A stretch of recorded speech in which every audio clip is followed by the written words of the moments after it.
Good evening, everyone, and welcome to our first live of this month. Today we are welcoming Ryan Roig, with whom we are going to discuss home, culture, identity, diaspora, and third culture. I hope you guys will enjoy the live, and please do not hesitate to ask any question.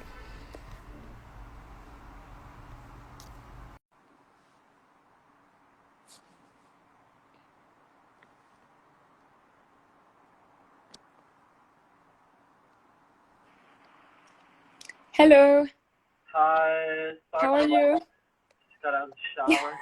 Don't worry. How are you? I'm good. How about you? Good, thank you. I'm really excited for the live. Thank you for participating. I can't hear you. Sorry, yeah, there. You should be Don't able to worry. hear me better, maybe. Don't worry. Can you hear me now? Yes, can you hear me as well? Yeah, I can hear you. Perfect. I'm going to ask you a few questions Mm-hmm. throughout the live. Obviously, if there is any question that you don't want to answer, you don't have to. But yes, I'm excited. Me too. So we're going to start to talk about home. Mm-hmm. And before we start, I would like to ask you if you could give a small introduction about yourself. Yeah. So, hi guys. My name is Ryan. Um, so giving you a little background on my life. Basically, so I'm half French, half Moroccan, but we probably will get like in the specifics a bit later, because it's a bit tricky. But basically, my whole life actually I've moved around. So I've never lived in the same country for more than 5 years. And so that was because of my father's job. So we were always changing countries and changing cities and schools. And so, yeah, and like I lived most of my life mainly in like the Caribbean, South America. I also lived in Africa. And yeah, now I'm in the UK for almost 3 years. So I'm in the uni and I'm in my third year. Perfect, thank you. That's good for people to know when you answer the questions. So talking about this, the first thing I wanted to ask you is how could you define home and what does it mean to you? Um, Home is a bit of a complicated concept. Yes, it is. So there's two types of homes. Um, Basically there is home where I live currently. So right now I'm in the UK. I'm in Nottingham, so that's my home. Yes. And then there's also like a home where I go back to. So like I have a house in France, and that's where we usually go twice a year. Yeah. Yes. So have you always felt at home in England?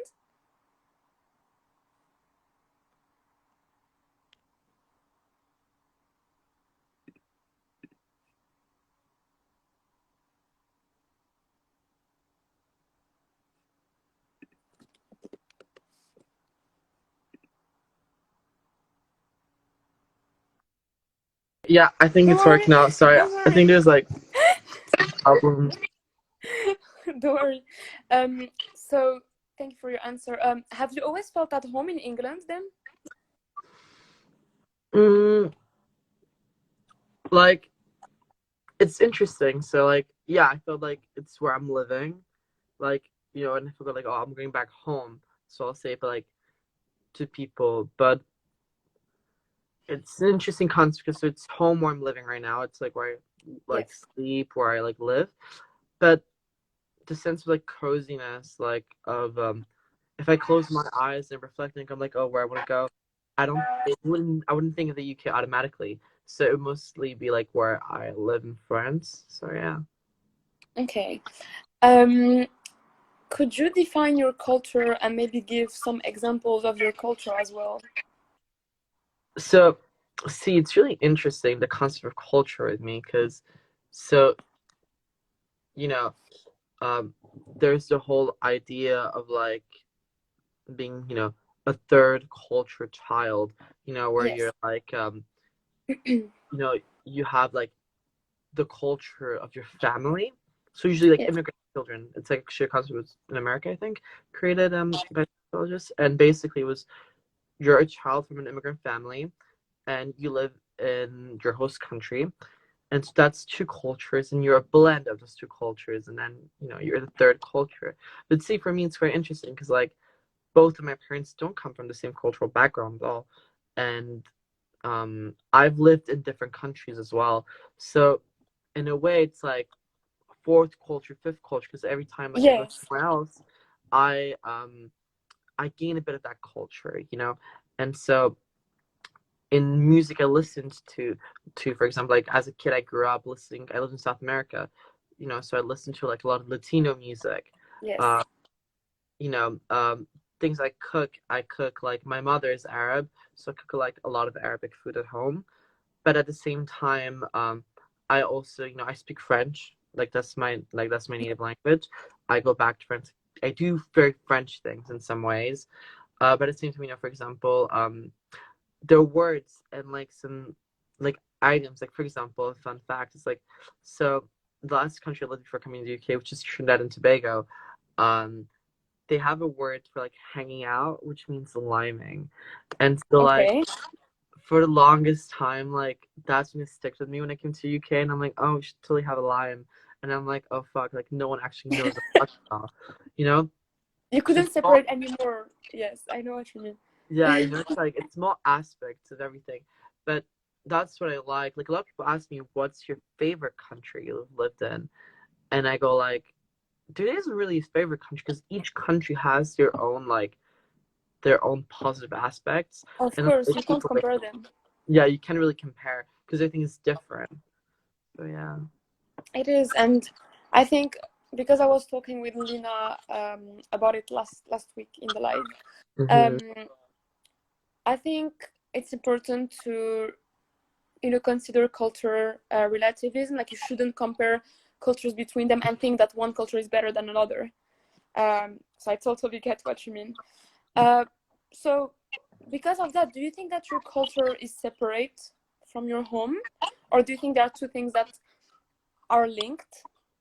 So in a way, for example, in France, like when I go back to my home, Yes. I actually feel very different from French people quite often because in things we do culturally, like French people are more cold, like they're a bit more Yes. reserved. Like you've been quite like immersed in the French culture, and there's like this very Yes. big wall within people. And I That's grew up like in a very so on my mom is Arab as well, like she's from Morocco, like you. And I grew up in a very Mediterranean environment as well. My dad's family, actually, technically, it's it's French, but like by circumstance. Like my yes. grandparents were raised in a very like actually Mediterranean mindset. So yeah, so I grew up in a very like warm household, and like in the fact that I lived in these different countries are quite warm. I am quite warm as a person. So going back to it's always really hard sometimes. Like some things are quite shocking what they do, like Yes. what people do, and so sometimes yeah, I do feel a bit left out from them culturally. But then like when I go abroad, a lot of people are like, oh my god, you're so French, like things you do, because in some ways like there are things I do which actually really feed a stereotype of a French person, but as well Yes. when you know a French person, it's very different. So I know what you mean. Yes. But then, do you think you are navigating between these different cultures? Because you said there are some parts of you that are close to the French culture, but then some other parts, are closer to the Mediterranean culture. So, do you think you're navigating between these cultures? yeah, no, definitely. I mean, I think so. Like it is like they are part of me, and Yes. at the end of the day, I take what I want from them. But it is, mm, like I don't know. What do you mean by navigating? Like, are there some days when you are more French and some days you feel more Mediterranean?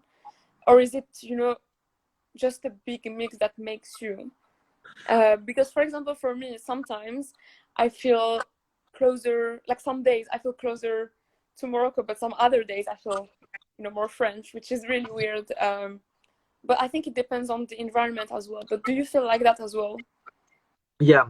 So I think like it's like I have those. I've taken different aspects of just cultures, which actually quite influence my personality. So there will be moments of the day, where I'll be like doing very, very, very, very French things, or like Yeah. there'll be moments of the day where I'm doing really like, very Moroccan things, or very like, South American things, or like Caribbean things. Um, it just really depends, like that by navigating, yeah, I guess like, actually for the longest time as a child, like when I was younger growing up, because I grew up in a household that was very like very French. And Yes. From both of like your parents, obviously. from both my parents, because I mean in a way we were really directed more like westernized. We were really Western. Yes. Even though my mom's Yes. family we are quite westernly oriented.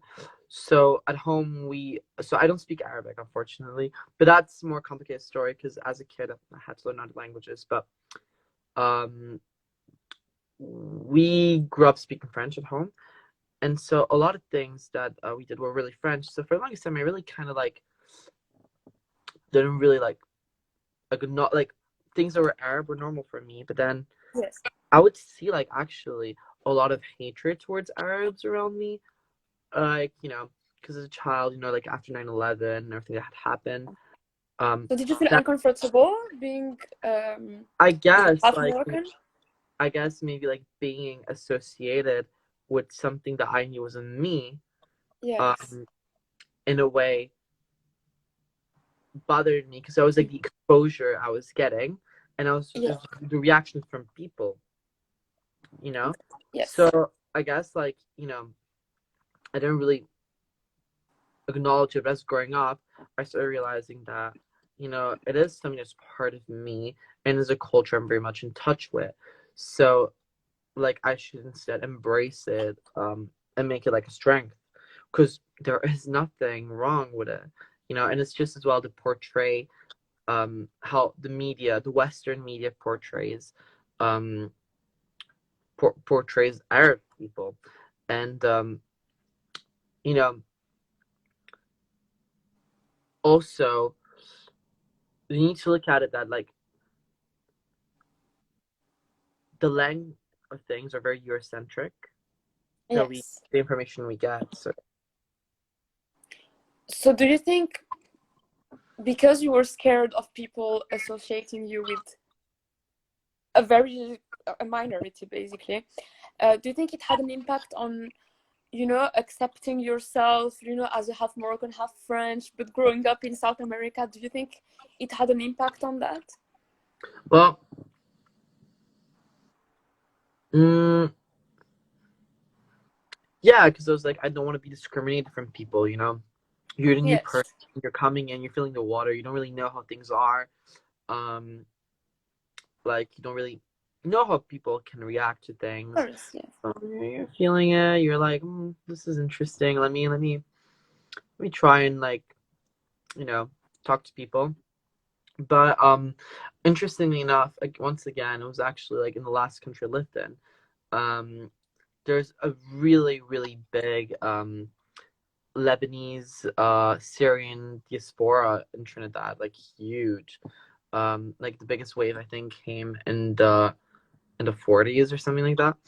And so basically, in my school actually like half of the school was like Syrian Lebanese. Okay, And so you so were surrounded by Arab people, kind of. I was thinking about Arabs, but like see they had a particularity because most of them had never been in an Arab country. Okay. None of them Okay. spoke Arabic. It was their grandparents, great grandparents Oh, grandparents were even, Arab, yeah. so it is quite further back.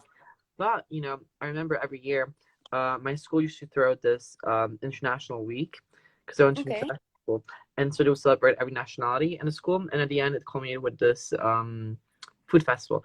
And I remember like they were so like into it, like they were celebrating their culture, even though like it was so far beyond and it was diluted at that point.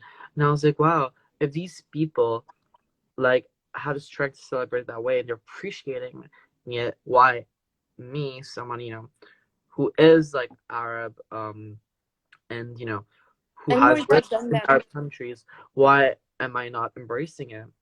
So it got me thinking and it got me realizing that, like it is actually by the way I used to think, that would feed into the narrative of other people, and like Yes, the media would want to portray. So it is interesting to think about it. it is, because I feel like when you're younger, you have more, in general, more difficulties to accept who you are and where you come from. And you perfectly said earlier that you realized quite late actually that, yeah, this is part of me and I shouldn't be Hmm. ashamed of it. Um, so also I wanted to ask you, how do you think then all these cultures and your heritage informs your identity? If it does, obviously, because it's not the case for everyone. No, Um, I mean it does obviously because it's not like I have lost like of touch course, yeah. with like my cultures and where I come from. Mm, No, not at all. Like they're really informative, actually. Yeah, because it is a part of who I am.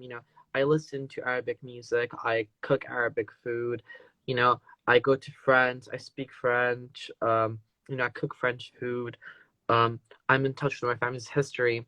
So like actually, I'm even like in touch with even further down because so my father who's French, yes. their family history is quite interesting because they're not like ethnically French. So Okay.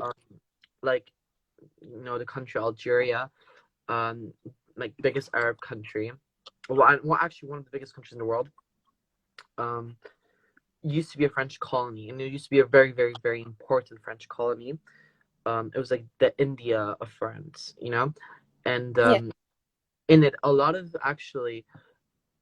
Spanish, Maltese, Italian people uh immigrated to Algeria, and so Yeah. basically, and they blended in with the French population, and my grandparents are part of those people that came, and so they actually are influenced between different cultures, like they're influenced by Spanish culture, Italian culture, Maltese culture, French culture, and in some aspects, even though at the colonial time, obviously, like, unfortunately, the Arabic culture was quite repressed.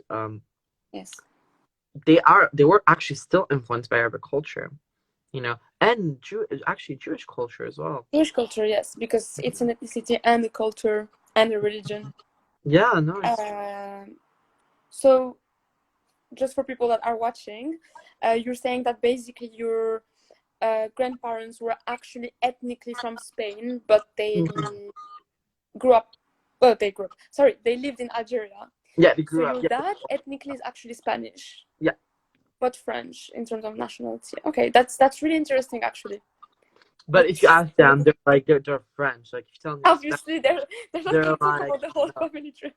But so on my grandma's side, I think it's more further. But my dad's grandparents are both full on Spanish from Spain, like fresh off the boat. Literally, No, fresh off the no, boat. seriously. Like Yeah. my dad's grandma on his dad's side, she's fresh off the boat. Like she was imported. So Okay. Yeah. so Literally. yeah, no, no, no, definitely. Um, I would like to talk to you about diaspora. Mm-hmm. Wait, Lina asked the question. Were they pieds noirs then? I don't know the English word. Yeah. So yeah. So that's actually, yeah. So it's an expression. Um, it's an expression that's used to identify French people. Well, the Europeans, Yes, um, Europeans in general, because Italians as people of well. European descent, that were in Algeria, and during the colonial time that then were repatriated to France. So they're called pieds noirs, which means like black feet. Yes, just for the people that don't Yeah. speak French. Thank you, Ryan. And thank you, Lina, for the question, actually. Also, someone said, I can partially relate to your experience, Ryan. Thank you for sharing how you feel like. So let's talk about diaspora now.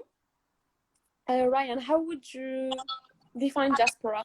And do you think that it has ever affected you in any way? And if not, do you think it will affect you in the future? So for me, a diaspora, there are different definitions and historically of diaspora. Yes, there are some.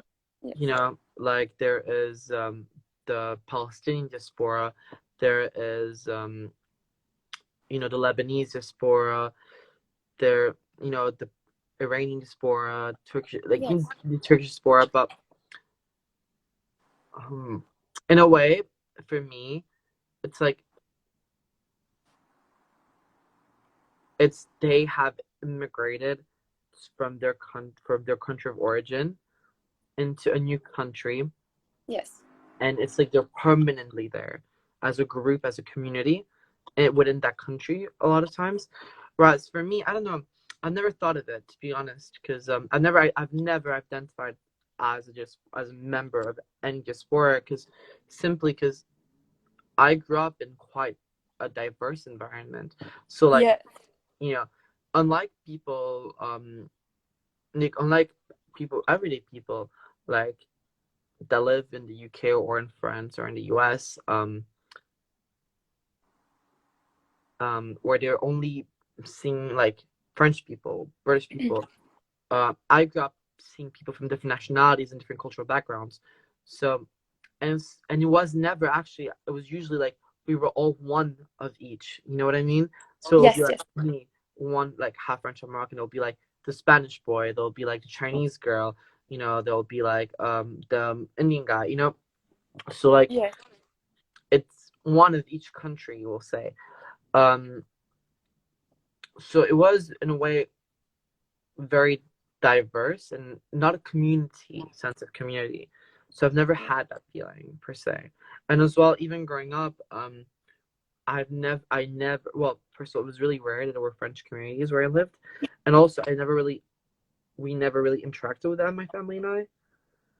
Okay. We do have like different, a lot of times we did have quite some cultural differences, we can Of say. course. And yeah, quite, So you yeah, feel that it has never affected you directly, but it was more no. you kind of grew up with it, so you don't feel it as much as other people, I guess. Not Uh, really, and as well, I think a diaspora. A lot of times, diasporas there is a come with like some sort of oppression usually. They're yes, it's quite not a choice. It's not a choice. Yes. not a choice, but they are usually quite oppressed by the place where they come, like they immigrate to.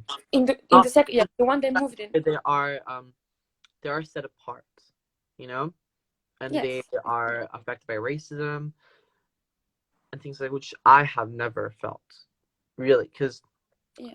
I mean, look at me, you know. You grew up such in a cosmopolitan Actually, place, and actually, you are no, so no, but not extroverted. just that, but not just that. No, no, it's not it at all. It's actually a friend of mine. Uh, well, in a little argument that we had, where I was talking about Morocco, my country, and I said Yes. something, that he didn't really appreciate, and he is, as me, half French, half Moroccan, and he told me, oh, you cannot say these things. You cannot say this. And I'm like, oh, why? It's my country. And he's like, well, no, but you are passing, which I learned a new expression. So passing actually Colorism. in in like in the diaspora's communities means that you pass as white. Yeah, it's called colorism. So some people Mm-hmm. can have, well, for example, like yeah, you are basically white passing. Mm-hmm. So you will not face anyone who will tell you like, oh, you look Arab because you're browner or whatever, like this cliche image. Yeah, Yeah, it's it's called okay. colorism. It's quite common in Europe. Yeah, It's it very, is really sad, and it is just the very truth. fun. Like, I think my experience and my other friends' experience from Morocco is Mm-hmm. definitely not the same, just because they look more Moroccan than I do.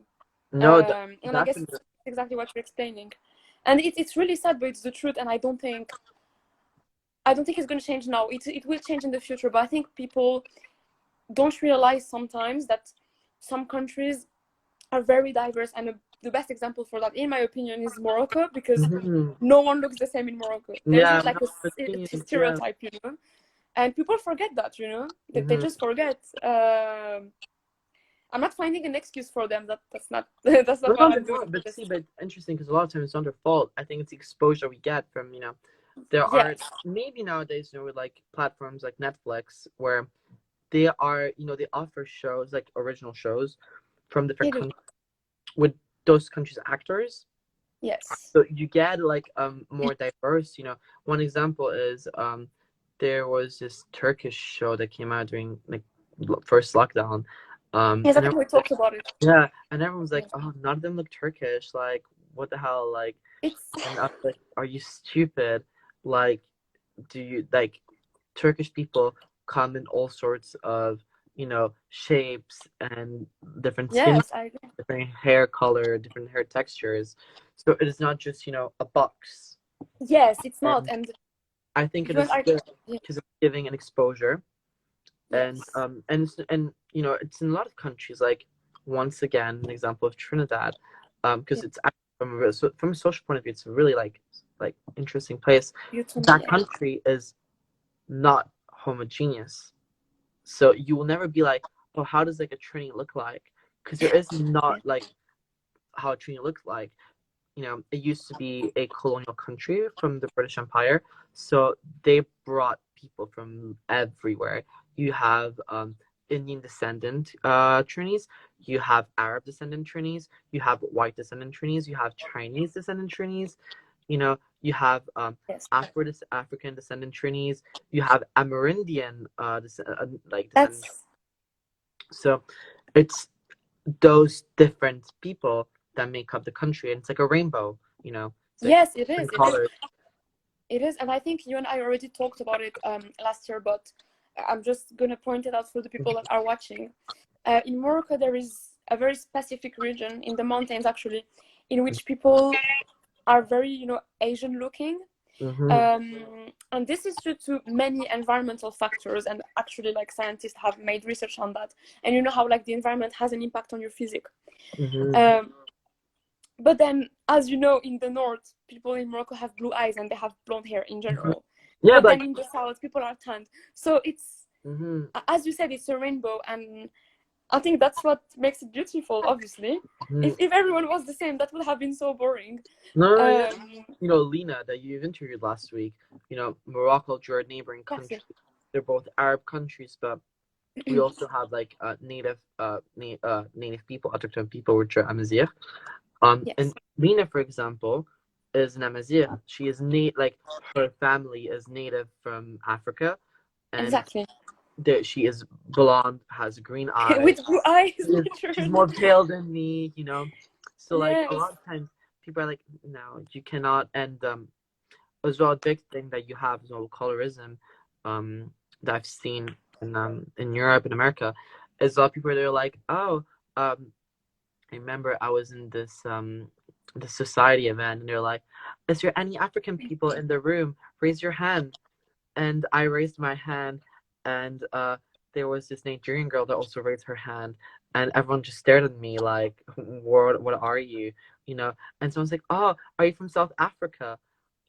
So a lot of Oh my people God. actually in Yeah. their mind, it's there are two countries in Africa that can be fair skinned, That's so and true, though. they So forget the whole of the continent. true. And the biggest Forget. difference, like a lot of people when I tell them like I'm Moroccan, they're like, oh, so like why is your skin so white? Why is your hair blonde? And it's for me, it's non-exposure and lack of education on the topic, because as well, I'm a big advocate for history and geography curriculums in school. So I Yes. find in Europe, unfortunately, a lot of these curriculums have a very Eurocentric point of view, and you know, they don't teach about other places and other places' They history. really don't. They really You really don't. don't, which is really lacking, in my opinion, because um, then what do you raise? You raise adults that don't know anything about what That's goes on in the world, what is the world really, you know. And so I believe that indeed we should change this curriculum to include a more inclusivity, and yes. respect towards people. Like for example,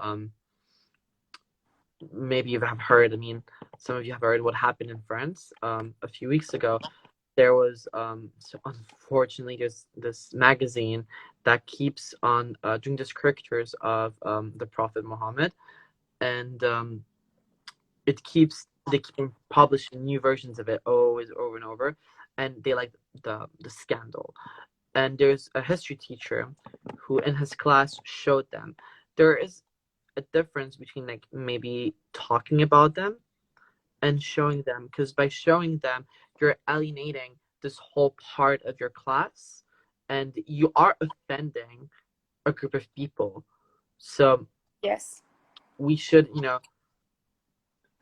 like examine the ways that we discuss about different cultures in manners that are inclusive and respectful, and that not in that way. Yes, and this goes back to what we talked about before, cultural relativism. Mm-hmm. And I think, this is actually a really interesting point because there are ways to ask questions as well. So if I ask you, for example, this is not related to this example, but if I ask you, for example, where are you from, there is a way to ask. And I think you're right. The only way to change that is to actually educate people on how we are different and how different cultures have different traditions as well and beliefs. No, indeed. It's like I'll tell you a little anecdote. So my mother's name is Rabia, who don't ask me to pronounce in Arabic because I cannot pronounce it. Rabia. Yeah. So basically, it's really interesting because in Latin languages, so in like especially Spanish, Yes. rabia means rabies, like literally, you're enraged. Yes. And so a lot of times actually, like, so when we lived in Ecuador, we had to fly with the Spanish Airlines, and in their brain it was like impossible for someone to be called like that, so they kept on changing Okay. the name on the flight ticket, so like it Yes. would be like Rabiz, Rabibi, Rabiat, like they would change it just because it's like it must have been a typo. Or a lot of other examples of, for example, why we usually don't interact with French people abroad, because like my mother has experienced some racism, like for example someone being like, oh, your name is just so exotic, like it smells like spices, you know so there are ways to ask Ooh, people yeah, where they're that's from, and it's just sometimes obviously when you say, oh, like, where are you from, like, I'm interested, oh, this is like a very nice dish, those are ways to initiate a conversation. But obviously when you're like um patronizing already, and like talking in a very, oh, like spices, and like bringing yeah, too much. stereotypes, it's like, wow, you Yes, know I agree with you. That's why I I totally agree with you. I think history should be taught in a way that you learn about the culture as well and the heritage and the beliefs, etc. hmm And also on the other hand, I don't want to find an excuse for anyone who has ever made a weird comment to me because like I had so many opportunities to learn about cultures, and you know me, like you and I, we always talk about other cultures. hmm We know so much about other cultures, so why would they not learn about us? yeah. You know what I mean? I know that like it should be in the curriculum, but at the same time, I don't want to find an excuse for them. You know? So Definitely. it's quite. I have mixed feelings about it personally. I don't know about you, but I have mixed feelings. Yeah, no, it's interesting, I'll say, like having to explain to people and all that. But in a way, I am not against explaining to people, because that creates a discussion, and I'm not against explaining. by creating discussion, it creates information and that dialogue. And that's really important to have because a lot of people just don't know, like I know. That's why there well, are ways to ask. there are ways to ask. I'll give you an example. 2 summers ago, I worked in a summer camp in London, where you had like kids from abroad that came to learn English for a few weeks, and I would take care of them, show them around London, and take them to places. And one night we had this like restaurant night. We went to an Arabic restaurant, and there was a belly dancer. And in my group, there was this girl from, I think she was from Chad. Um, yeah, and so basically she was, belly dancing is very like, it's a dance which is very sensual, and Yes, it is revealing, it is. and It is. Yes.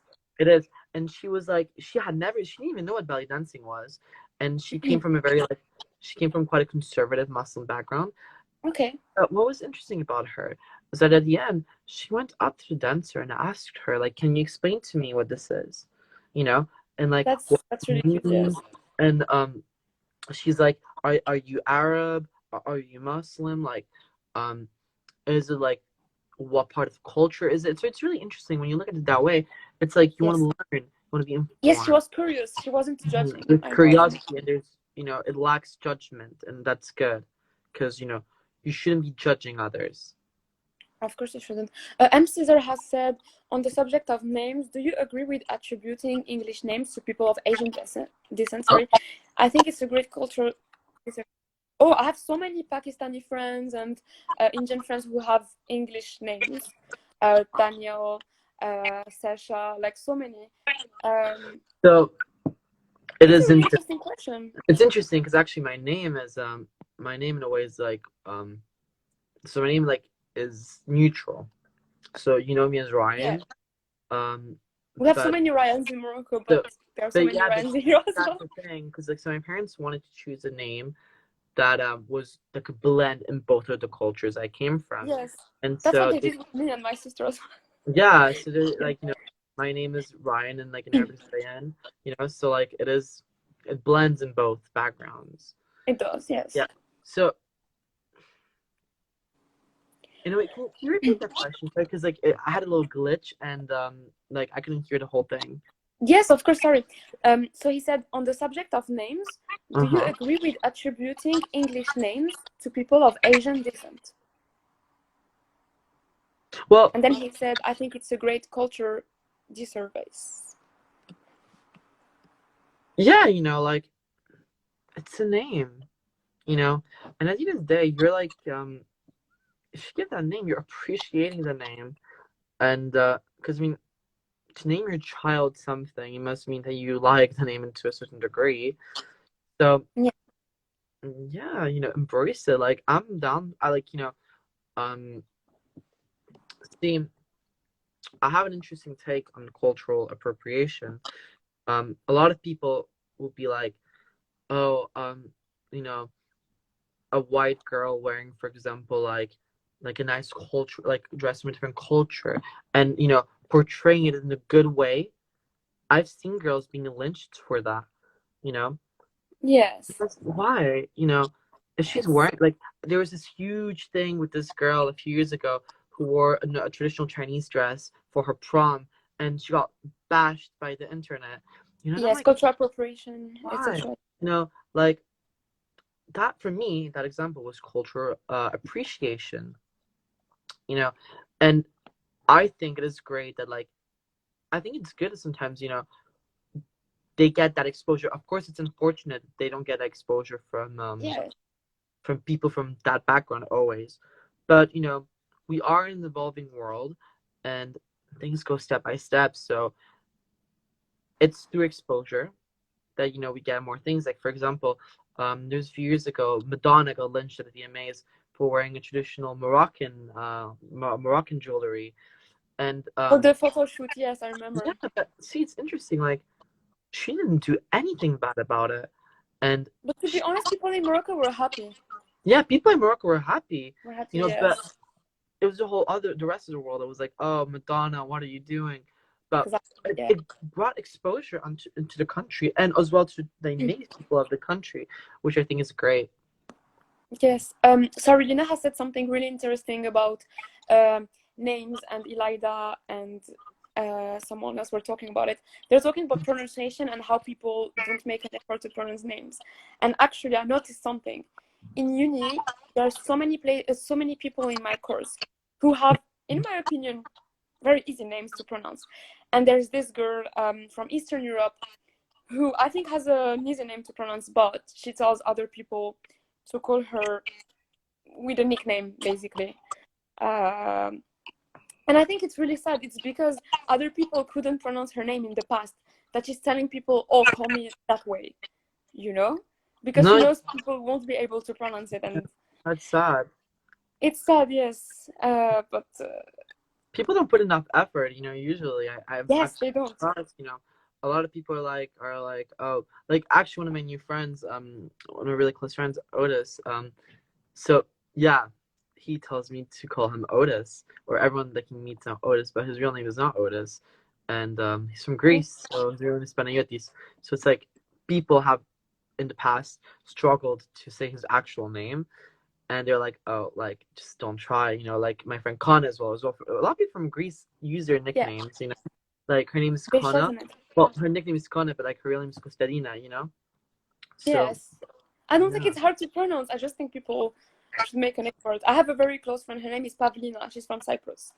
And the first time we met, she told me her name and I pronounced it back. And she was like, oh, you pronounced it so well.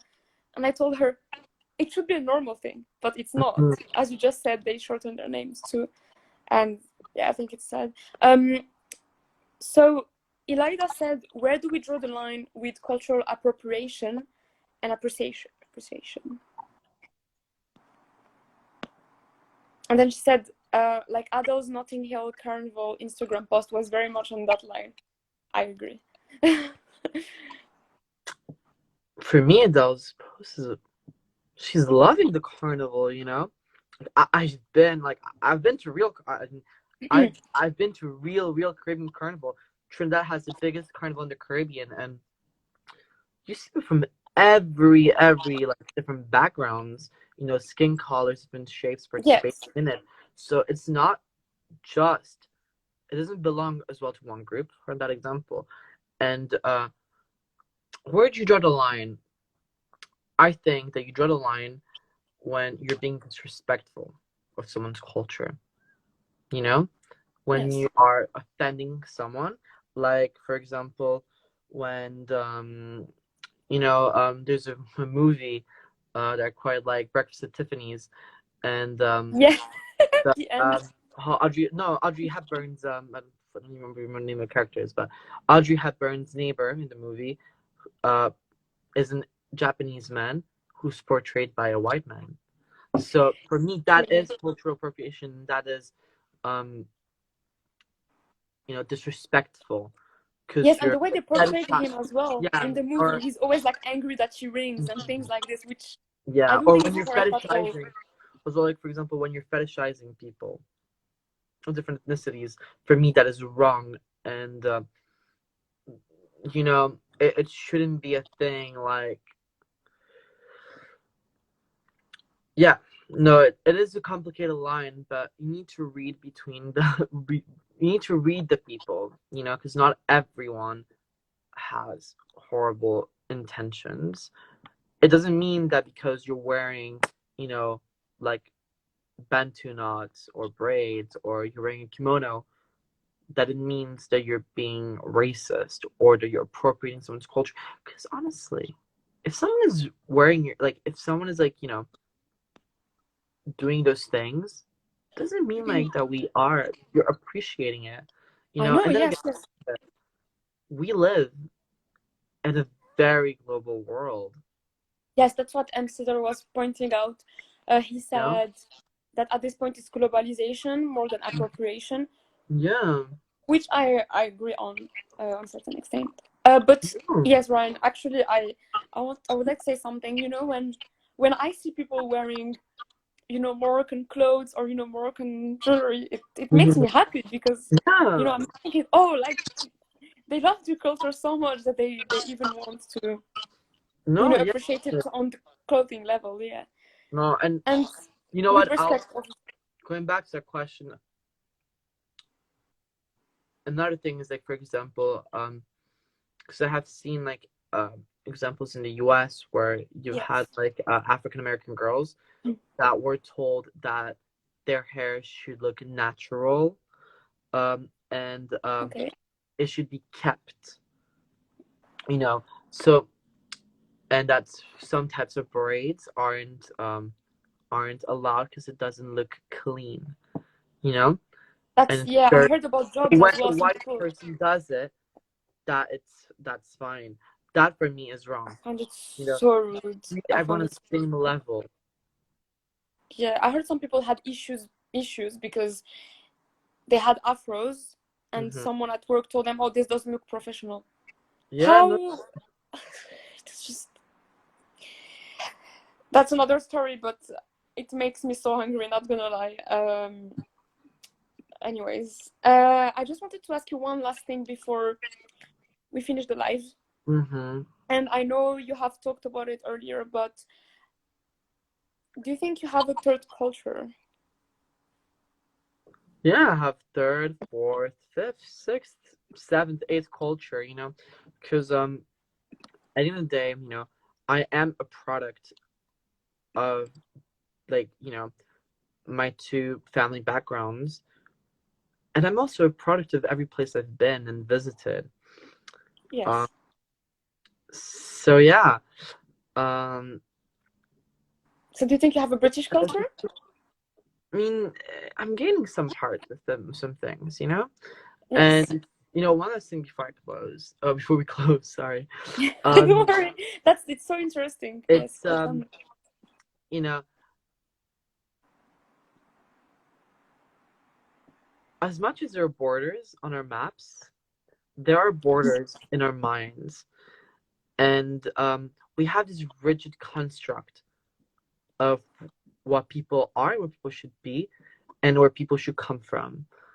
And for me, every time I travel, every time I talk to someone from a different place, every time I learn a new language, well, I cross that border. Yes. So yeah, I guess That's thank you that's for really interesting because the borders are sometimes in our minds. yeah. Yes, actually, there is a book that I read 2 years ago or 3 years. It was called I can't remember. It's about borders and how they're actually made, and you realize so many things. I was just so shocked. I'll try to find the title and I'll send it to you. But let me. It was really good. Honestly, I loved it.